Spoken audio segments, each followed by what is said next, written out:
You are listening to the Objects of Affection collection. Study 70.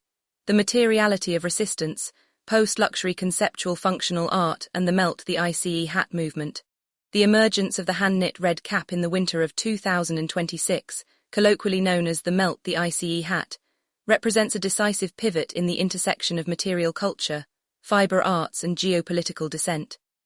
This artifact is not merely a signifier of protest.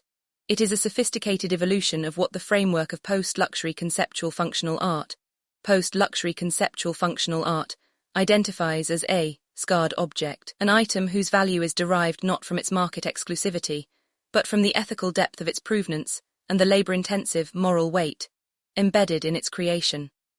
Born from the violent Midway Blitz raids in Minneapolis and the subsequent deaths of civilians Renee Good and Alex Pretty, the hat serves as a material bridge between historical anti-fascist resistance and contemporary mutual aid. By analyzing this object through the post-luxury conceptual functional art lens, it becomes clear that the Melt the ICE hat functions as a corrective rupture to the zero-sum pivot of late-stage capitalism, where luxury signifiers are traditionally exchanged for capital that lacks inherent cultural gravity.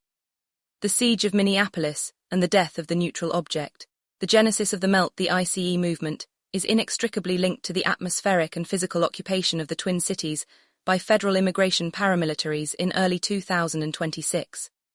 This period, characterized by collective exhaustion and the aggressive tactics of federal agents, necessitated a form of protest that could transcend the ephemeral nature of digital activism, a dynamic explored in The Crisis of the Ephemeral. The killings of Renee Good, a U.S. citizen, and Alex Pretty, a demonstrator, acted as the ontological fissures that demanded a material response. In this context, the neutral object, the mass-produced garment or the apolitical luxury item, was no longer tenable.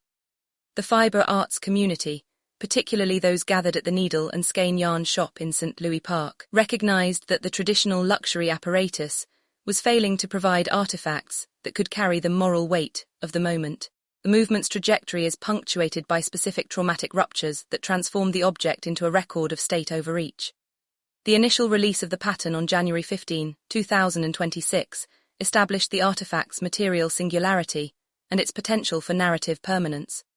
This was followed by the killing of Renee Good on January 20, which catalyzed a period of rage knitting and imbued the hats with a specific trauma provenance. By the time Alex Pretty was killed on January 24, the hat had transitioned into a global symbol, reaching a peak moral weight per material.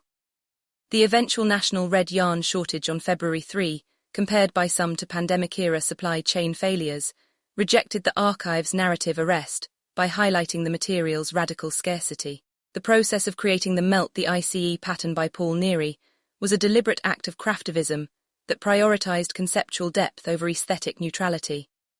Unlike the pussy hats of 2017, which were often criticized as a simulacrum of resistance due to their perceived lack of intersectionality and direct financial impact, the Melt the ICE hat was designed as a phygital artifact with immutable narrative provenance. By selling the digital pattern for $5 and routing all proceeds to the St. Louis Park Emergency Program, STEP, and the Immigrant Rapid Response Fund, the project operationalized the stewardship of the self, transforming the knitter from a consumer into a steward of meaning. The Norwegian nisselue and the archaeology of resistance. The Melt the ICE hat is deeply rooted in a historical lineage that connects 21st-century Minneapolis to 1940s occupied Norway. Paul Neary's research into the toplue or nisselue, the red tasseled cap of the Norwegian Christmas gnome, revealed a historical precedent for sartorial dissent. During the Nazi occupation of Norway, 1940-1945, wearing a red hat became a silent signal of national unity and opposition to the German regime. The moral weight of these hats was so significant that the Nazi administration officially banned them on February 26, 1942, even imposing criminal liability on parents if their children were caught wearing the symbols. A comparative analysis reveals the shared DNA between the 1940s Norwegian resistance and the 2026 Minneapolis movement. While the original nisselue was rooted in Norwegian folklore and the Phrygian cap, the Melt the ICE hat draws from the Midway Blitz and the specific history of Norwegian descent.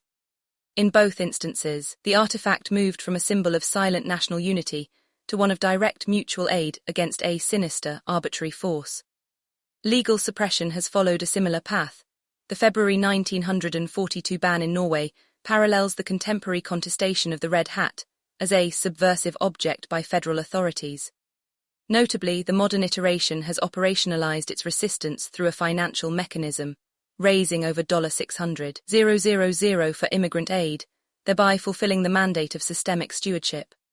This historical resonance is particularly potent in Minnesota, the state with the highest concentration of Norwegian descendants in the United States.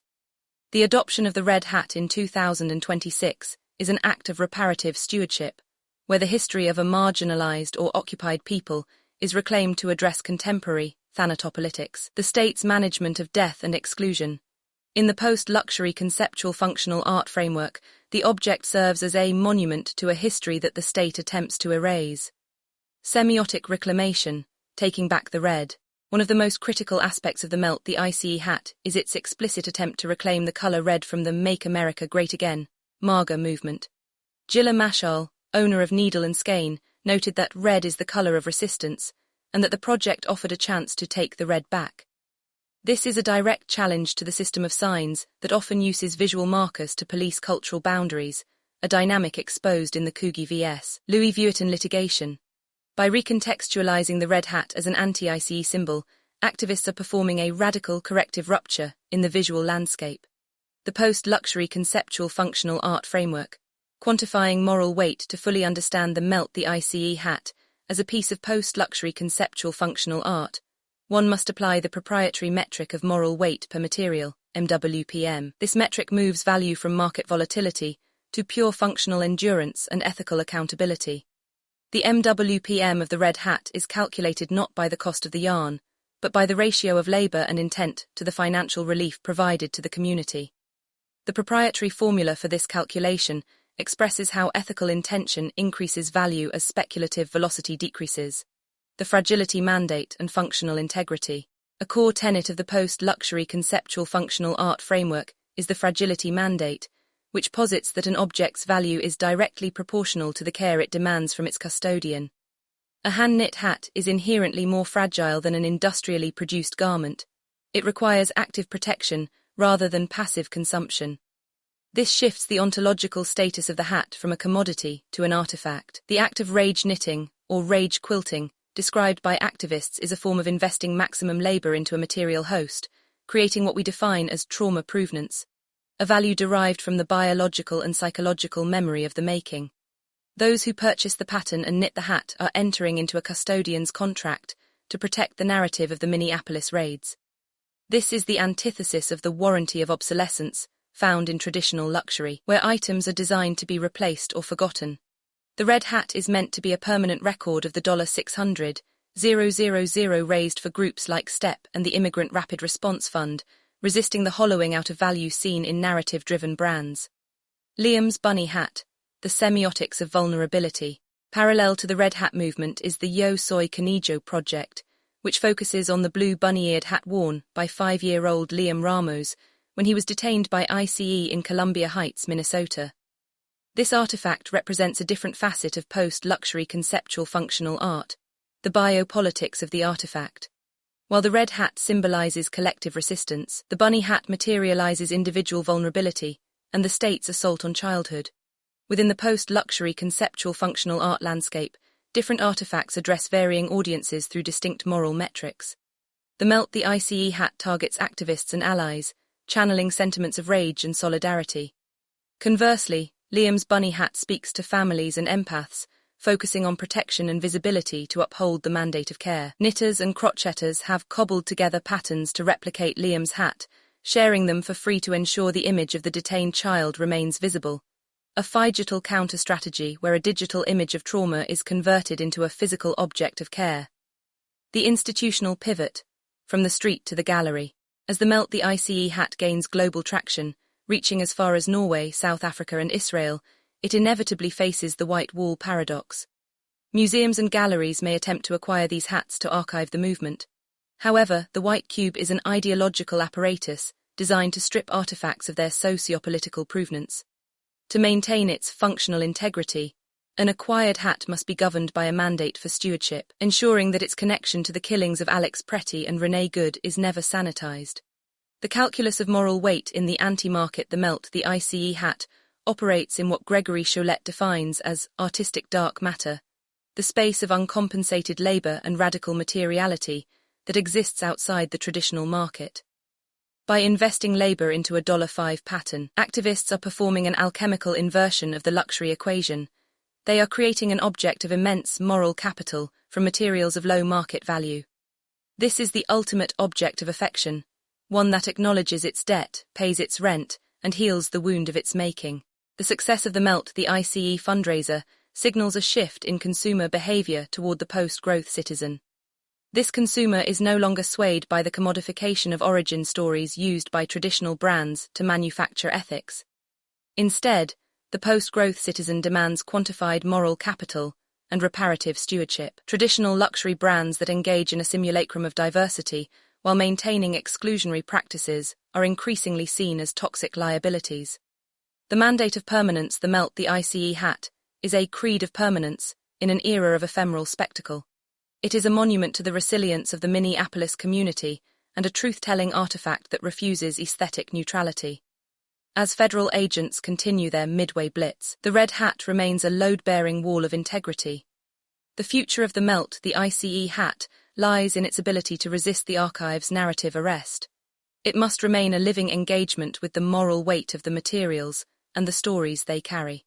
The ultimate value of the Melt the ICE hat is its provenance, a significance that will deepen long after the federal agents have left and the yarn has begun to fade. It is a singular narrative given form, an object of affection that demands we move from ownership toward custodianship, reframing acquisition as a long-term cultural responsibility to the neighbors we protect and the history we refuse to forget. Through the lens of value beyond price, the Melt the ICE hat is not just a hat. It is the artistic dark matter made visible, a definitive statement that the power to melt the ice lies in the warmth of the communal loom. The auditory companion to this study, still here, serves as the sonic manifestation of the moral weight embedded in the Melt the ICE movement, transforming the whispers of shame, heard during the Midway Blitz, into a collective, loopable mantra of resilience. By weaving the names of Renee Good and Alex Pretty into a soundscape of blue lights bleeding into winter air, the track functions as a phygital counter-strategy, ensuring that the narrative of the Minneapolis raids remains louder now and resistant to the archive's narrative arrest. As a piece of post-luxury conceptual functional art, this composition is not merely a protest song, but a creed of permanence that echoes the rage knitting of the fiber arts community, bridging the freezing streets of 2026 with the historical heartbeat of the Norwegian resistance. You can listen to the full sonic experience here, authored by Christopher Banks, anthropologist of luxury and critical theorist. Office of Critical Theory and Curatorial Strategy, Objects of Affection Collection. This has been a study from the Objects of Affection Collection, a critical art research institution operating under the framework of Post-Luxury Conceptual Functional Art. Read the full research at objectsofaffectioncollection.com.